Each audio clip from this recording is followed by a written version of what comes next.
this was in Nova Scotia. I grew up in Cape Breton, and I was around 8 years old, and I first heard the word God.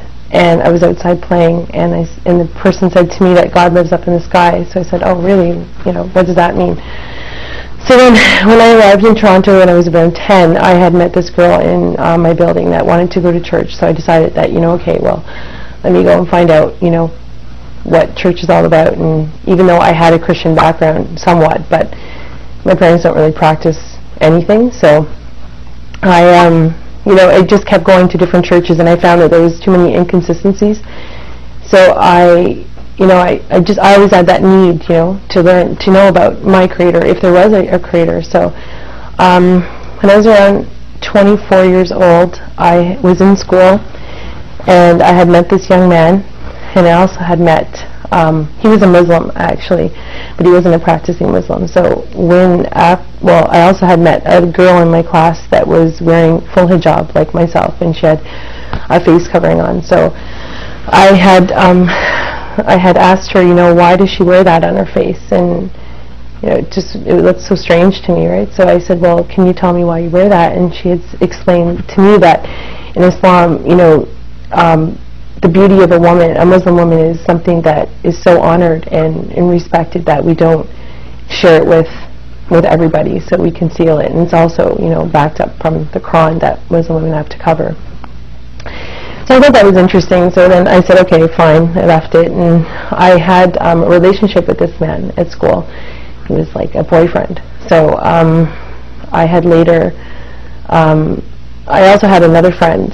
I'm not going to mention his name, but he was an Arab and he was Christian, and he thought, I guess at the time, that I was going to convert to Islam because I had this boyfriend, and even though I had no interest really about Islam, right? So he actually prompted me to learn about Islam, because he used to bring, he used to work at this gas station close to my neighborhood, and he used to bring me information protesting, going completely against Islam, saying that Muslim women are, I guess I should be honest and say exactly what he said, that are whores, and that they're allowed to have more than one man, right? And this is actually coming from the Quran, he said. So I said, I said to this guy, I'm like, I really don't think that's true. I said, because my reference point back to the girl at school, I said, it doesn't make any sense, right? And I said, why would she cover if she was promiscuous? So I said, well, I don't know about that. So I said, and I guess in his mind, he was trying to get me away from, converting, because he thought, because of this Muslim boyfriend, he was going to marry me, or it was like he was in a panic, like telling me, bringing literature to me. He would bring literature to my mother at the store and pass it up to my mother. So I said, I don't even want to read this. I said, I'm not interested in anything about this. So I just said I got fed up, and that made me interested. So I decided to go to the mosque and find out about what Islam was. And to be honest, I didn't really find out too much from there. And I thought, from what I did learn, that he was wrong. There was nothing in the Quran that stated that Muslim women are allowed to be promiscuous in any way. So I thought my journey ended.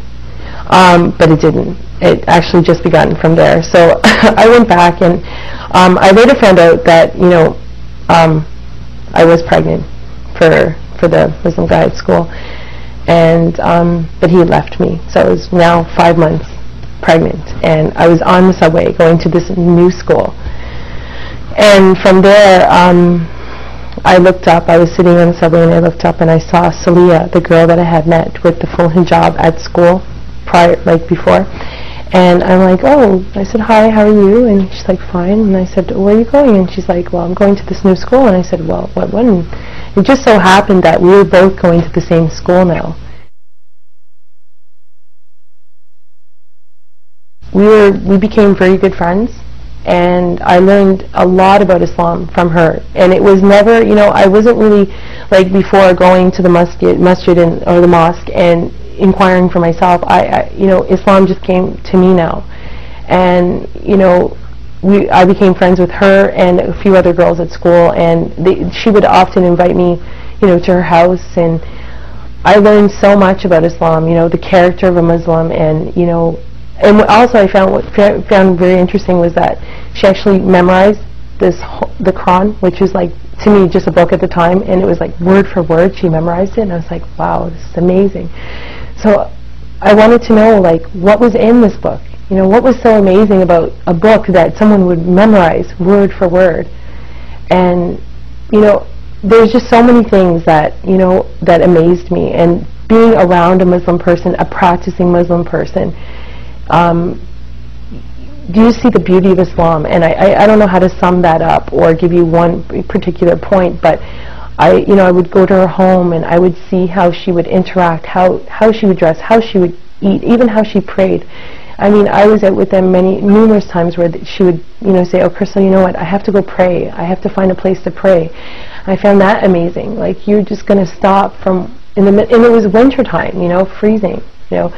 And they were just a big support for me, especially at the time when I had nobody, you know. And to be honest, I still wasn't interested in converting to Islam at all. I just said, nice religion, but not for me.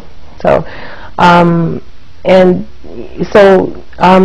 after I had my daughter, I started realizing, like, what am I going to teach my daughter?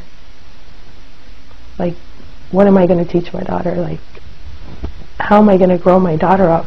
I'm going to cry because it's emotional. So, anyway, and the guy, he never came back, you know. Like, he did after I had my daughter, right? He wanted to, like, I had inquired about him to see her, but so I didn't really know how to, you know, raise this beautiful baby that I had. So, and I remember back to how Celia was and how her parents raised her, and I just saw this, you know, another way of living, right, other than my way, which was basically just you live and you do whatever you like in this world. You want to do this, you go do it. There's no direction in life. So I decided to look more into Islam at that point on my own, you know.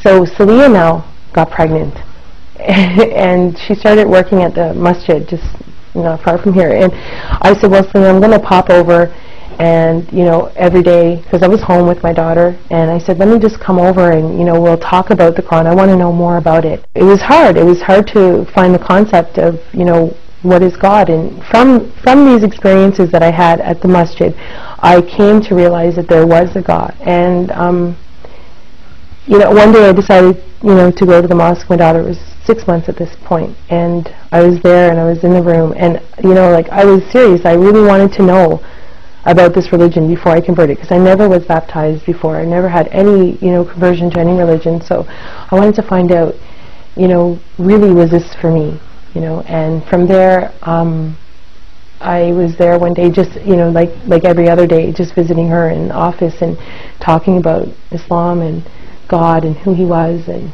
you know, what Islam can offer me and my daughter. And so one day there was a funeral of a baby girl, and from there I just thought, life's so short, you know, like, you have to really make it a decision about where you're going.